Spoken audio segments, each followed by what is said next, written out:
what a night at the Betfred World Match Play. You can hear me. You can't see me yet because I'm going to just do something a little bit different. There is a 2-screen setup here on the Fallout bar tonight because we've had a lot of darting surprises over the past week. A lot of them. And we've got one more for you. Hello. Good evening. Look who's back. Yeah. One night only. Don't get ahead of yourself. Oh, but you know what? It's one night longer than we wanted.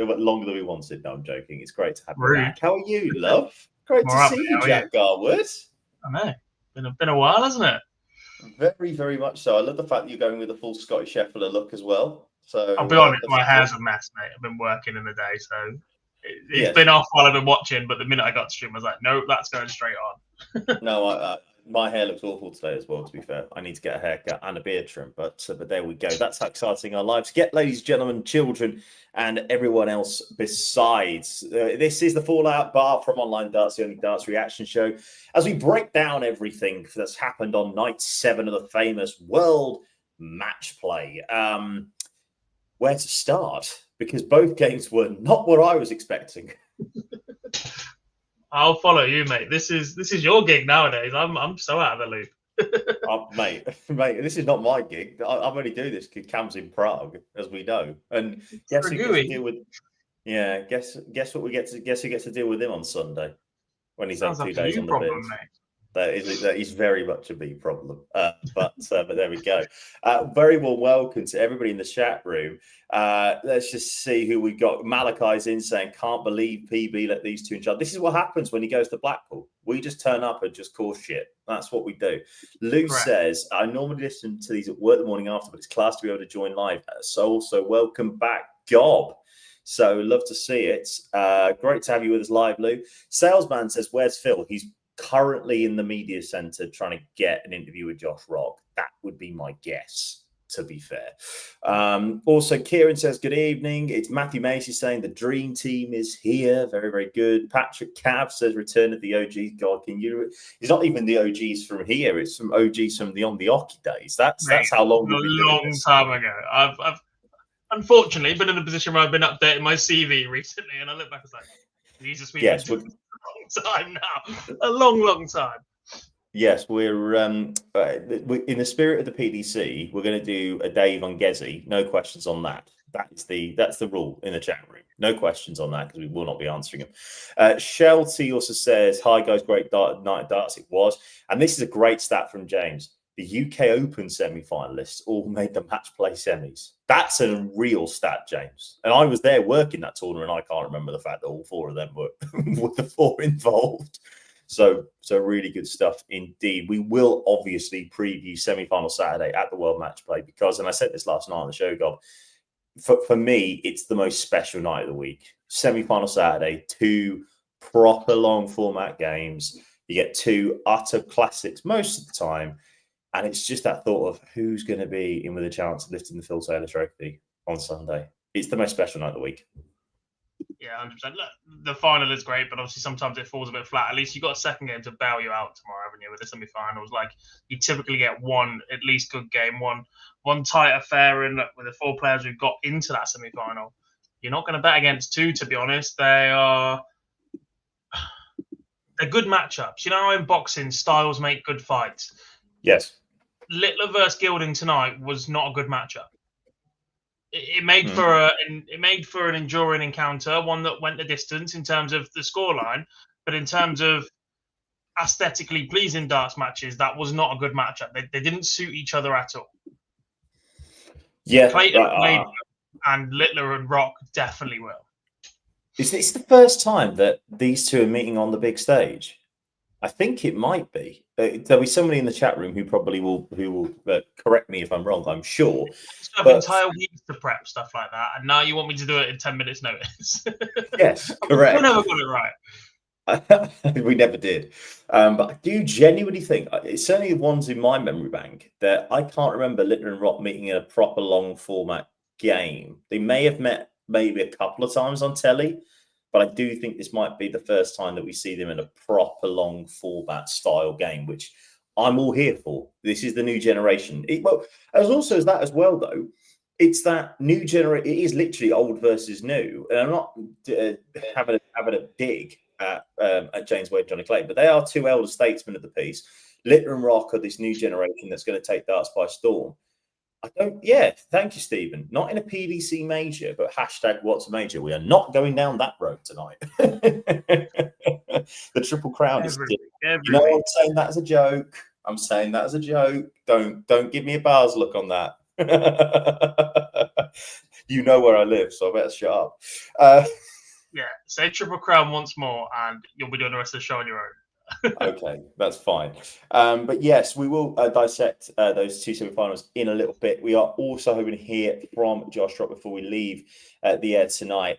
We've also got Luke Litler coming up in a little bit as well. So I think that's where we need to start, obviously. We don't want to go through it chronologically, and I think that's right that we do. I've got to be honest. I had Gilding getting 5 legs in this game. He got a few more than that. I think 5's a little harsh. I may have preemptively written Andrew Gilding off at 4-1 down in his opening round match, and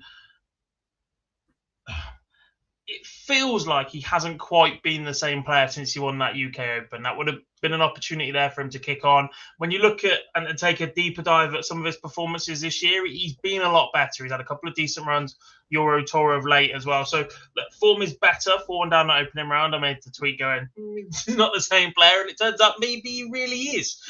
He's playing lovely. Like I said, he's just got that awkwardness to play against as well, hasn't he? You saw from very, very early on in this game, Luke Litler taking time out to specifically go away to the table, take some water in, etc., in between throws. And there's a chance perhaps he overthought that a little bit in the early stages. If he gets his foot down and does a bit of damage, look, he's played at a fantastic level, and that's not writing off anything Andrew Gilding's done either. But we know that Luke has these extra gears, doesn't he? And perhaps he went in a little tentatively, left the game tighter than he would have wanted early on, and that made for a tight encounter towards the back end as well.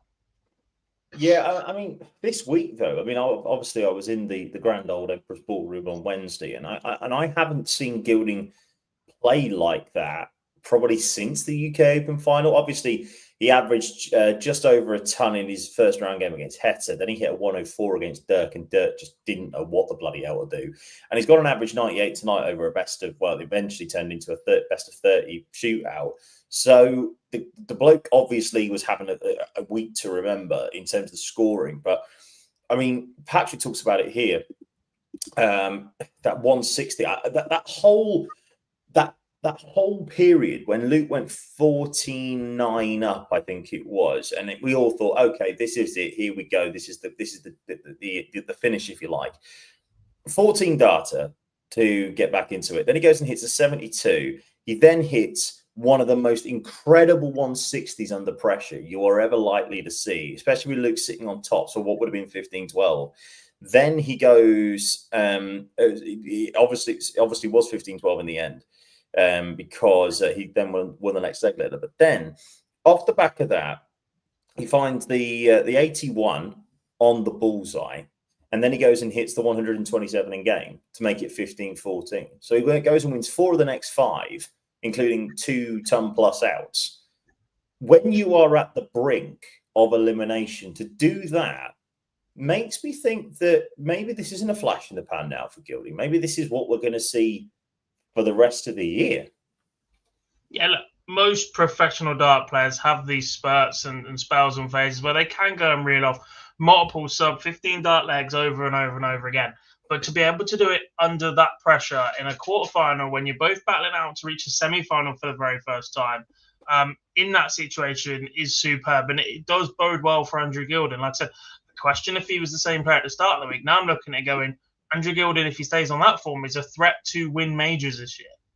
Yeah. Because he just has that ability to control the pace of games as well. When you combine that with the level he plays at, it is a bit of a deadly combination. No, you won't be hearing anything from me on that one. I'm totally with you. Like he was obviously the second last qualifier. Second last qualifier, yes, in the draw at that point.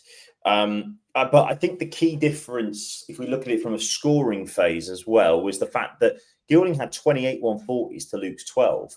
The difference is that Luke was then going on a hit 180. He hits 18 180s in 30 legs, which is just ridiculous, but we already know this. Whereas Gilding only hit 7. And I think that was my worry coming into the game, that Gilding's scoring phase would not be able to live with the freak. And that kind of happened a little bit. And even that was 12-4 at one point, I think, in the 180s. He's really turned it on for the last couple of legs and padded that stat a little bit, if you like. So, yeah, look, Littler's grouping and ability to find a 3 treble visit is superb. I was reading some stats by Landor, Darts Oracle, I think it was. He was saying basically he had more 3 treble visits than he did trebleless visits. And when the first dart was in a visit, he hit a 180 more often than he didn't if the first dart was in the treble 20 in a scoring phase. So ridiculous powers from Luke Littler in that regard. Interesting to see that he's switched up double wise. Double 16 was superb for him earlier on. Seems to have gone back to tops and tens. It dug him out of trouble a little bit earlier in the tournament. And when he's got the ability to just go all around the board like he does, the modern dart player is just, they've just got so many more options, so many more chances to bail themselves out of trouble. And his counting and his setup play is superb as well. Like, he is one of the pioneers, one of the people really pushing the 6-dart setup, leave 3-4-1 so you can still go out in 6 to 180, 161, etc. Like, his counting and his setup play there is so good. And because of that, you just can't relax against him ever. If he can hit 18 180s in 30 legs, and you know he's got the ability that 6 darts in, he's going to leave himself somewhere where he can leave a finish and, well, win the leg in another 6 darts pretty much all the time. Like, he needs 1 treble in the first 2 visits to be able to do that in any combination, in any ways he goes, unless he hits like 2 rogue 5s or drags it into the 1 at some point. If he stays pretty straight, which he does most of the time, I think, and hits 1 big treble in the first 6 darts, he is always 6 darts away from winning the leg. That just puts you on edge as that player constantly. I mean, we know how good this freak of a talent is, and I've said before, he's the greatest talent that's ever picked up a dart, and I think he's going. And I've said this for many years, for 2 or 3 years now, and I've said it probably since I saw him first time round when he was 13. He will break Phil Taylor's record. I'm convinced of it. He will break the Phil Taylor World Match Champion record, because even if he, as long as he stays in the game, obviously, for that long, because there could be the point where he goes, yeah, I've got hundreds of millions of pounds here, I'm walking away, and no one will blame him. But I do think that if he stays in the game long enough, even if he goes and wins the World Championship every 2 years, by the time he's 40, he will have broken Phil Taylor's record. It's just ridiculous. It's difficult to call that because, yes, he has had such a great impact, but you look at some of the players around him. Humphreys will compete. You're going to have other players that are going to contend for the World Championship at the back end of the year. The likes of Josh Rock seems to be peaking at the right time. I'd love to see Johnny Clayton have a tilt at getting over the line in the really big one as well, and we'll talk about him in a bit. But the problem with Luke is that, unlike Phil, he is inspiring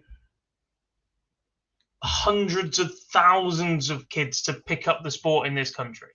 Yeah. Like, Phil Taylor's impact on this game was superb, but it certainly did not have the reach that Luke Littler has right now. And he might be his own worst enemy in that regard, in that there are so many schools, there are so many academies, there are so many youngsters getting into the game right now. We had Fallon Sherrick inspire plenty of girls in the game early on, as a couple of years ago as well. And Luke has picked up that mantle and ran with it. And the sheer volume of players at grassroots level, at schools and academies, and even in local leagues, Super League and County might be struggling, but if you speak to most people right now, darts leagues are on the up.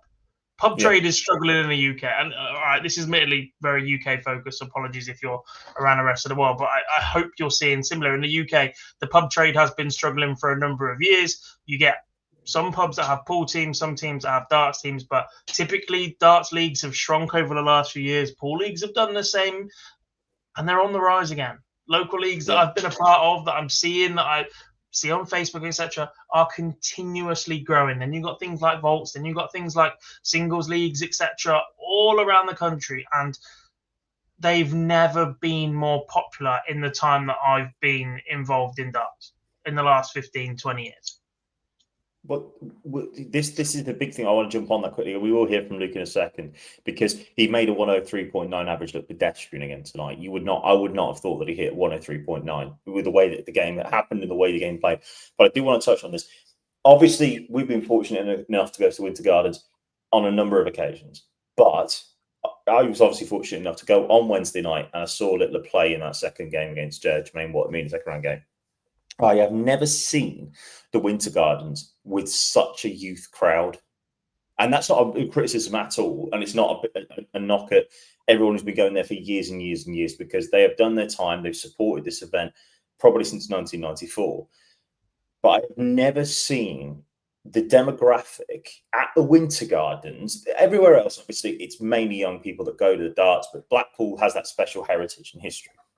I have never seen the Winter Gardens in the demographic probably be so under 30, and more importantly as well, under probably 18. There were so many kids there with the Newt shirt on, wanting to get an autograph, a selfie, open a FIFA pack with him.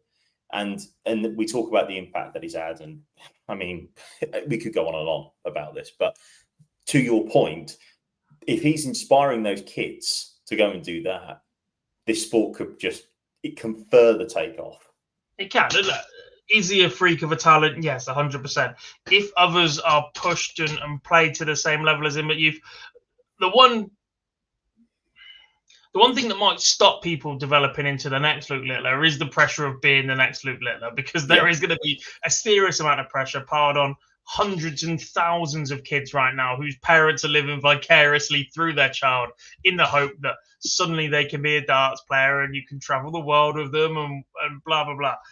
So there is that as a caveat to that, but 100%, I don't quite think Luke will match Phil Taylor. One, because the longevity in this game is not guaranteed.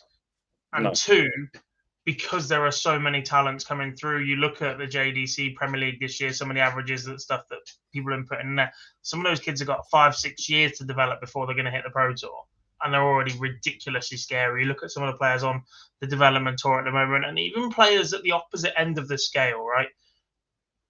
I don't think he'll quite reach the same level. But if you take someone like Derek Coulson, who is into his 50s and is playing some of the best darts on the planet of anybody without a tour card. Yeah, he's only been chasing the seniors tour for the last couple of years. He's all right, he's played county and stuff before, but in terms of taking this game seriously and being in a position to do so as well, he's comfortable now. You're going to see those sort of talents emerge as well. Like, there's money in the game right now to be made. There are opportunities in the game right now, and that makes it more difficult for somebody like Luke to dominate for the amount of time required to go and match Phil Taylor's records. Well, he needs to go and win at least one match play in order to start that count towards 16 world match plays. But I don't think he'll get close to that, to be honest. But he is into his first ever world match play semi-final. Here is the man of the moment, Luke Littler. Yeah, it means everything. I'm pretty sure it first started at my first World Championships, but just hearing the song, and obviously after a great legend that Phil is, he's been here plenty of times, won at 16, and I'm really looking forward to the semi-final. Yeah, it's going to be on my mind until I win it. But like I said, since day one here, you can only beat what's in front of you, and you've got to take it game by game. We got on with our thing, and like Gary Anderson said, we're boring, so that's what we do. He heard. I do like that from Luke as well.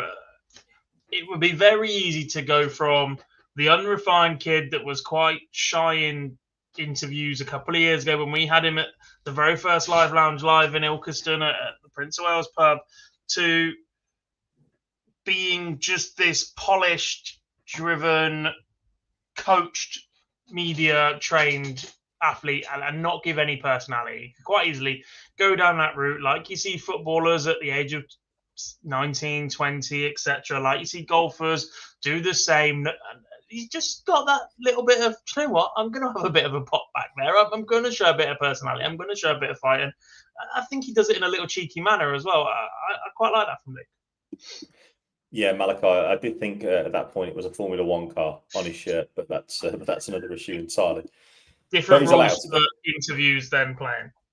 Yeah, but also that's absolutely fine considering the fact he is Planet Darts at the moment, and he will be for a long time. Right, let's move on then to the second quarterfinal that we saw. I had Gezi winning this game. Everybody in the chat room last night thought that Gezi was going to win this game. I just didn't think that he would drop off that much from where he'd been the previous two games. Obviously, again, I was there on Wednesday, so I keep saying he averaged 108 when he bashed up Chris Dobie. And I know he's averaged over a ton here tonight. And the scoring element of his game, I didn't think was too bad. But then he just ran into a Josh Rock that averaged just over 104. For most of the games, averaging near 106, 107. And the scoring element, I think, for Rock, he didn't surprise me because we know how good the kid is. And again, I still say the word kid because he's only still, 25 or something stupid. But I was amazed that he can consistently do that at that level for that amount of time. If that makes sense. Yeah, Stranger. If you look at the numbers here, there isn't a great deal between them. Gezi's massively outperformed him on the ton pluses, 39-30. The 140s is in Josh Rock's favour by 7, and the 180s is in his favour by 2, 10-8. When you look at the doubles, you expect, or maybe Gowan Price is bomb doubles, as he likes to say. No, he's 11 from 19, and they've both had 57% on the checkout. The difference here in this match is that Josh Rock earned himself 28 darts at a double. 9 more darts at the outer ring, then Gowan Price managed. When Josh Rock was throwing first in this match as well, he constantly kept just holding that gap, applying the pressure. When Gezi did miss, which wasn't very often, when you hit 11 out of 19, they seemed to just be grouped together at the wrong times. He had a chance at 60, I think it was, when Rock was sat on 25, that could have turned them, probably would have turned the match at that point. Take nothing away from Josh Rock. He's played absolutely outstanding. 3 ton plus checkouts in there for him as well. But that's the difference for me. It was the number of darts at double that both players managed to get under that pressure, and Josh Rock made the most of it. Yeah, I'm with you. I think obviously the fact that he won the first couple of sessions, did Rock 3-2. He had that. Gezi actually broke him obviously in the opening leg of the match, and I thought, okay, that's it. Here we go, and he'll push out to a full, maybe a 3-1, 4-1 lead, and then we'll go from there, and he'll do his thing. But then I think what was really crucial for Rocky, at least, was the fact that he broke back straight away. We always say doesn't matter if you break and if you don't hold. And obviously, Gezi missed a dart at tops for what would have been 76 at that point. And Rocky had hit the 136 just before then to give him that a bit of a pressure, and it told. And it then obviously led to the 3-2 at the break. And I know it's early, but I do. And then obviously you come back to it. Gezi came out the break, won a couple of legs, managed to get to 4-3 to the lead. That was the last time we did in the game by just for posterity. And he hit 100 to lead 56. Rock was left on the 110, and as soon as he hit the treble 18, I went, this is going. And every time, he just maybe got himself back into the match and maybe got ahead. Rock completely shut that down, and that was the biggest reason I thought that Rock went on eventually to go and win this game.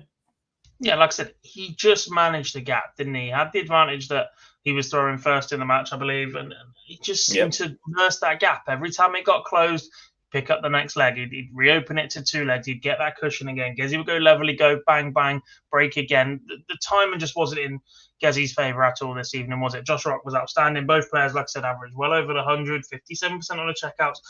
Neither's really done too much wrong. It just comes down to those key moments that actually might not necessarily feel like key moments at the time, but they evolve into key moments as the match transpires. Yeah, obviously, again, in that third session, when it was 8-all, then Rock went on a bit of a rampage at that point. I think Gezi actually got the game to 8-7, if memory serves me correctly. No, it was 8-7 Rock. But then it obviously went back to 8-all. Then Rock won 3 legs on the spin, got it to 11-8. Then he got it to 11-9, did Gezi. And you're thinking, okay, that he's still in the game at this point. But then it was another burst from Rock. Obviously, as you mentioned, he missed that 60 when Rock was on 25. That was for 12-9. Obviously, it would have been 11-10. It's essentially a 3-leg swing at that point. and then he goes and hits the 80 on tops off the going price throw for a 15 dart break of throw. Gezi gets it back 13-11, but then Rock managed to find that gap again. It was 180. Sorry, it was another 80 that he took out for 14-11. Then obviously finishing off the game when Gezi sat on 56, thinking, okay, might get one of the breaks back. The 164, it was magical. And again, as soon as he hit the first juggle 19, I just went, yep, this is it. Shake hands, boys. See, I didn't expect it to go. I'll be honest. Look, he's played fantastic, but I was still going, right, guys. He comes back for a double here. We're back to within a couple of legs, and this is where it gets toasty. That would have been, 15-12 instead. I think it would have been Gezi's throw next. And you're like, right, hold there. Then you're breaking again, and you're right, now there's some serious game on here. But superb finish under that pressure to get it done from Josh Rock, who just keeps going from strength to strength on TV right now. Before we touch on Rocky, because obviously he's now jumped up to the provisional world number 11, has the opportunity to go to world number 7 should he manage to beat Litler tomorrow. Word on Gezi, that's now him moved back up into the world's top 6, 533,000 points that he now has. Obviously, the big thing here is that he's also 6th on the overall order of merit as well, like for year to date at least. So that's really interesting. But he's obviously got a couple of big things. He's got the World Grand Prix to be dropping off his ranking that he was runner-up in 2023. And he's also got the European Championship as well. He's obviously got a quarterfinal space there to be dropping off his ranking. It's a big thing here for Gezi to be in this scenario and just picking up big ranking money again. Because it means that, if anything, like obviously he's now got 30 grand for the match play. That's the European Championship covered, at least. So now he's got a chance of that basically as a free hit. And the same breath with the World Grand Prix. If he can do what Johnny's done and get close to defending that money, the rest of the year could be a free hit for him. Yeah, I really like the position that Goen Price has put himself in. Anybody that's listened to us in the past that's a returning fan will know that I've had my criticism of him in the past, whether that be that his focus and attention wasn't fully on darts, whether that be the way that he uses social media or went about his persona at certain times.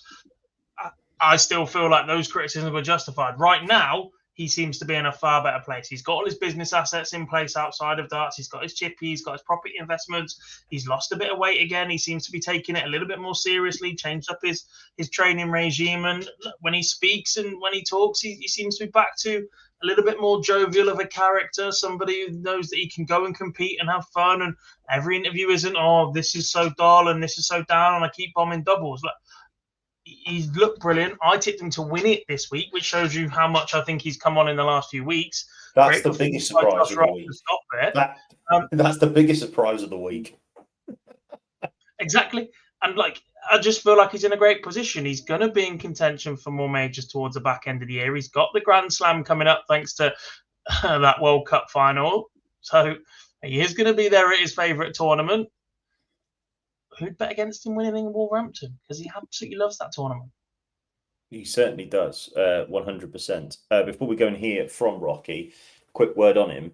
I know we'll talk about him a little bit more as we preview the 2 semi-finals. Right. I don't want to. Do I use the P word at this point because it's July? Unless he does something wonder stupid, does he need to start booking hotels for the next 16 weeks between February and May? Because unless he does something wonder stupid and he falls off the edge of a cliff, I cannot see how he's not in it. Does that make sense? And I'm sorry to go down this road in July. I get it, but I think we have to at this point. I think it depends how he finishes the week, doesn't it? If you go and pick up something like the match play, then it's incredibly difficult to leave you out full stop. It's one of the more revered titles in world darts. Playing really, really well. Still feels like he's got a bit of a free hit for the next couple of months as well.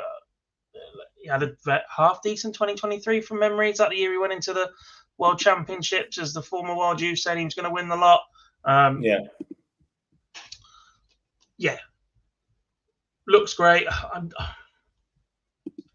I'm not sure. There's still a lot of time to come.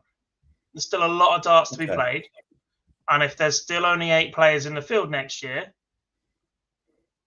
you know as well as I do, once you're in the clique, it's very hard to push players out of it.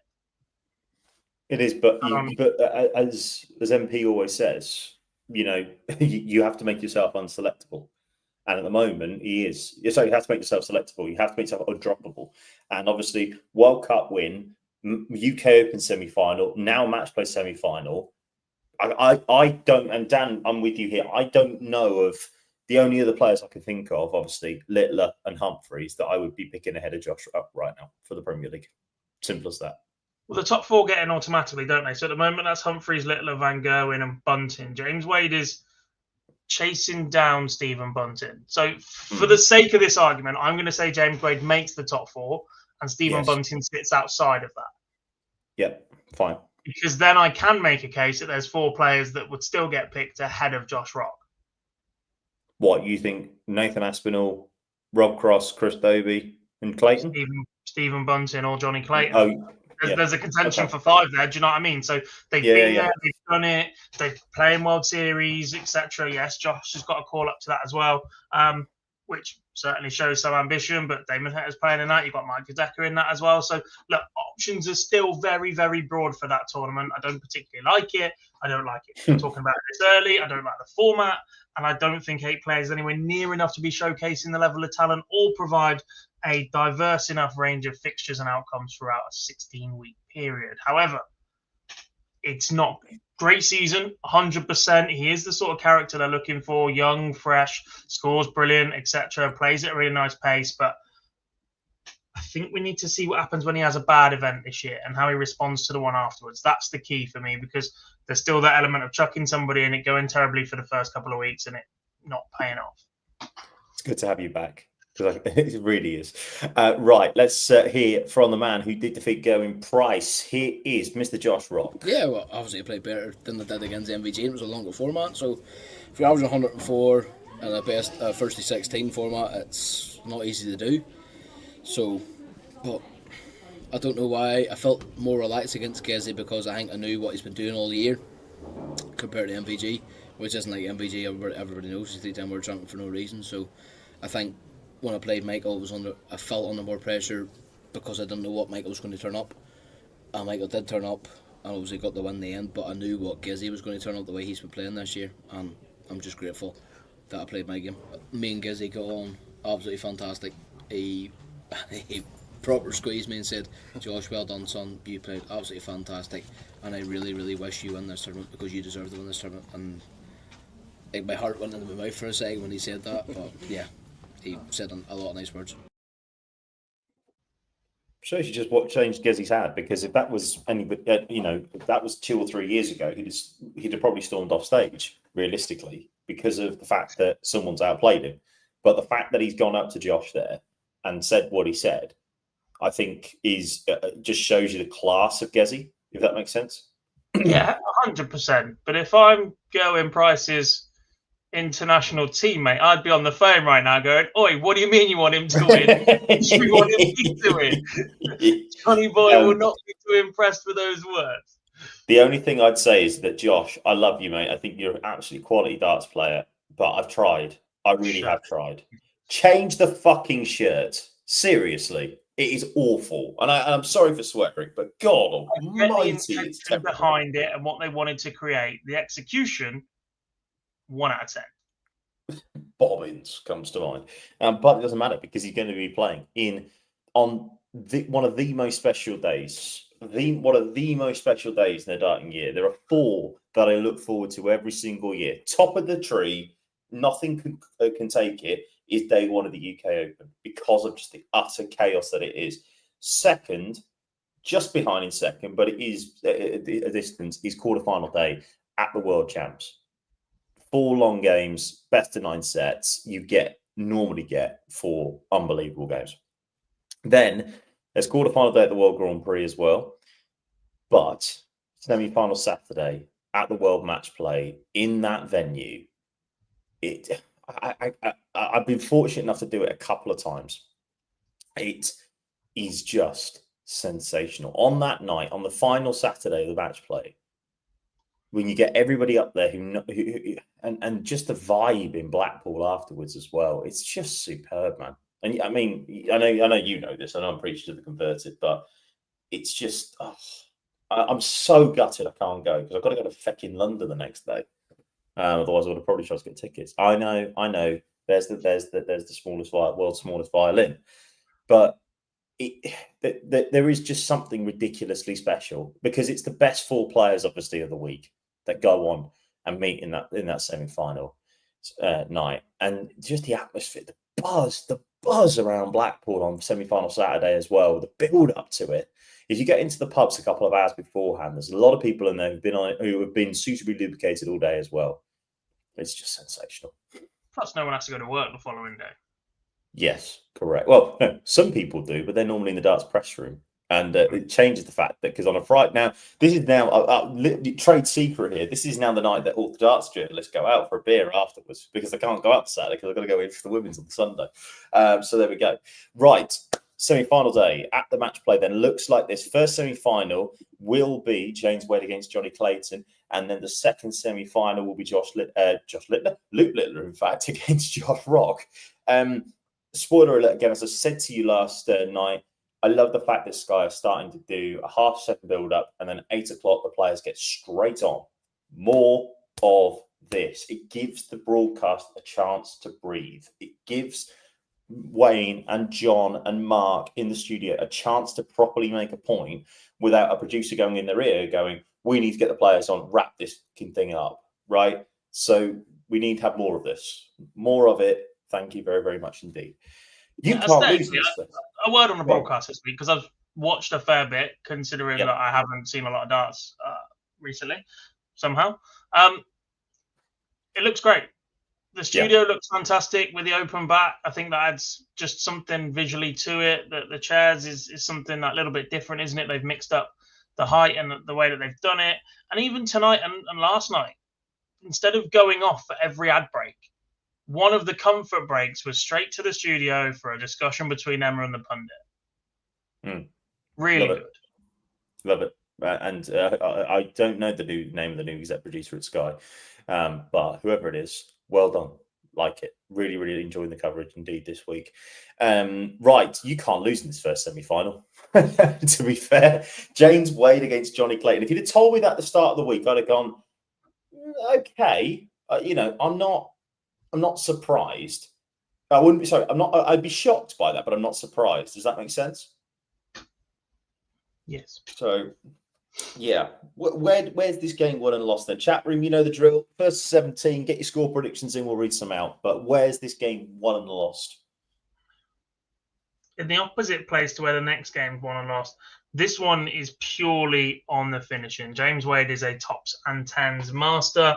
Has been virtually all of his career one of the best on that outer ring to ever do it. Really, really good. Really, really consistent. And he's added an element of scoring power to his game this week as well. But, well, not this week. Of the last couple of months that have turned him into a real weapon.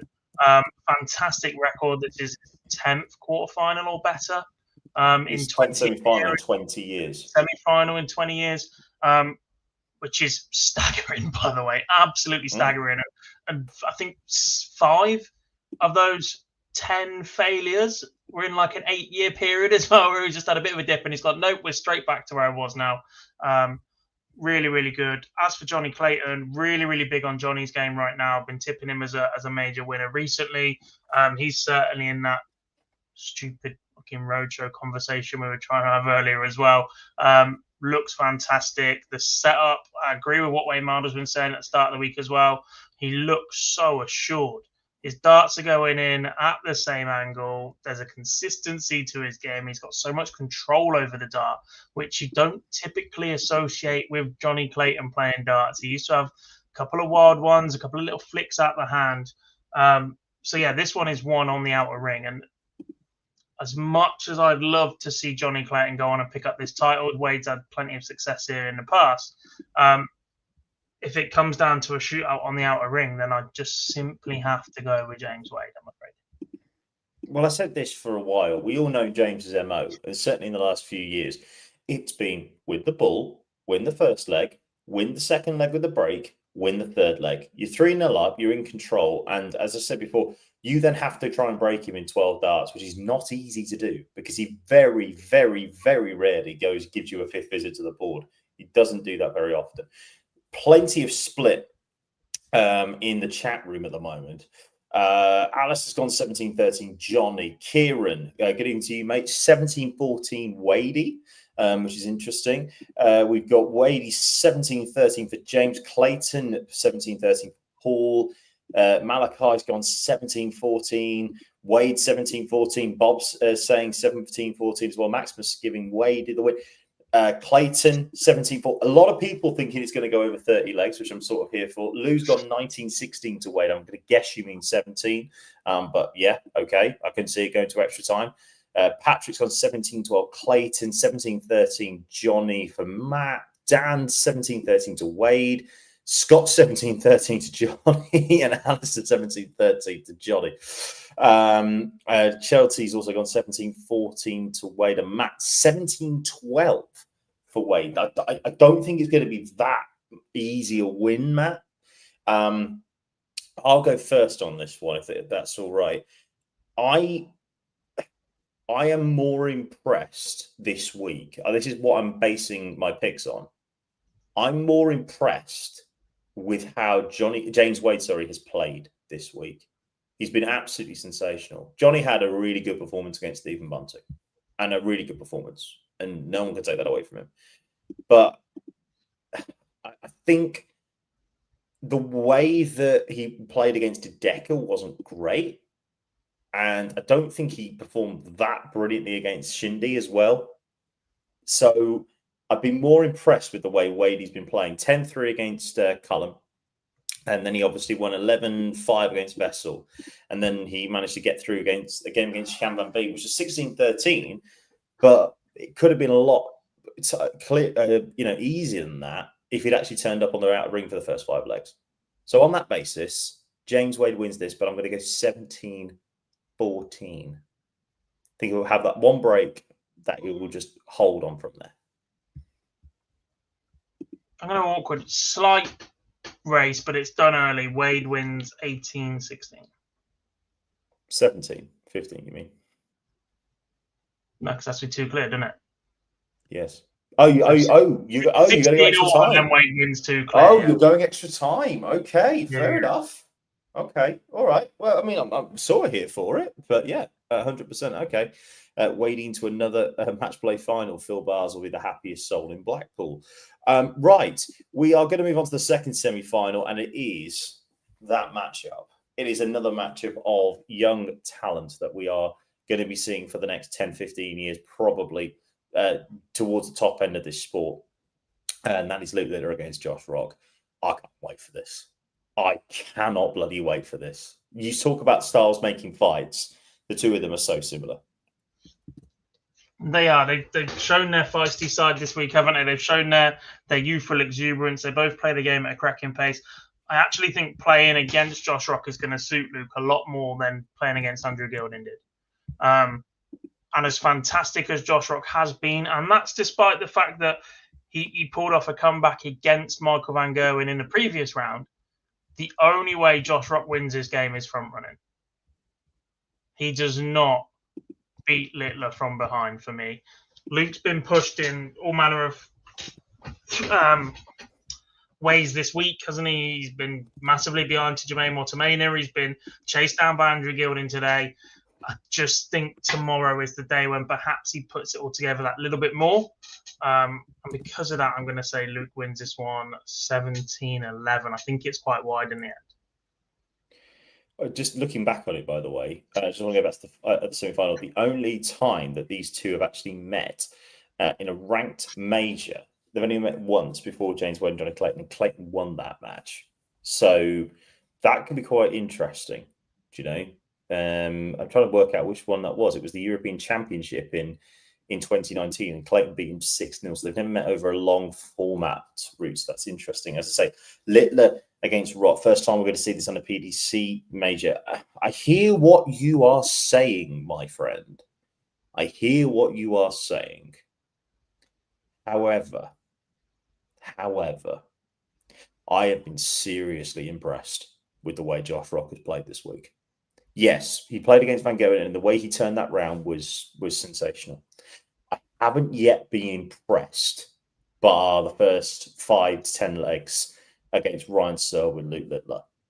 I don't know if the pressure's slightly getting to him a little bit. Because obviously, I know we joke about it, but obviously, what is involved. I know we joke about it, but he could become the 5th player in history to do it, right? I just think maybe the pressure gets a little bit too much, even for the Wonder Kid, who I absolutely adore. Because I just think the way that Rock is scoring, I don't think that Littler's met someone that can consistently score at that pace yet this week. Because Jermaine obviously had a great start, but fell away. Should have probably won that game, realistically. And then obviously Andrew's scoring was half decent, but he just couldn't convert it into the bigger scores.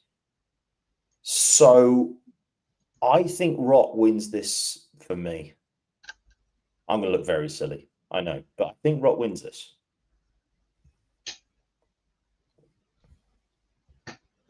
That's my thought. Anyway, let's go through the chat room.